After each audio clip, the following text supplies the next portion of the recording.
Ahojte, ja som Šimon. Dneska by som vám rád odprezentoval naše nealkoholické párovania. Začnem hneď tu s prvým.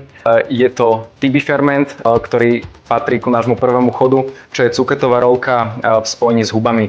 Je vyrobená z našej hroznovej šťavy v spojení s jasminovým čajom. Je vyfermentovaná pomocou TB kryštálikov. Druhé párovanie je marhula, ktorá je v spojení s bielým čajom. Patrí ku chodu, čo je vlastne perlička, niečo na spôsob kuracie prsia Diana. Ďalšie párovanie je jablková šťava v spojení s kardamonom. Toto párovanie ponúkame ku nášmu čavamuši, čo je v podstate taký puding na slano robený na štýl paprikášu. Ku nášmu hlavnému dezertu ponúkame sparkling tea. Je to vlastne naperlený čaj, ktorý bol vyrobený na základe ibišteku, čiernej rybezle a arónia. Ku nášmu hlavnému jedlu ponúkame nealkoholický twist na klasický drink Bloody Mary. Je to klarifikovaná paradajková a jahodová šťava. Na okraji poháru sa nachádza cukor, ktorý bol vyrobený z becherovky. Práve to zalievam olejom, ktorý bol vyrobený z fermentovaných citrónov.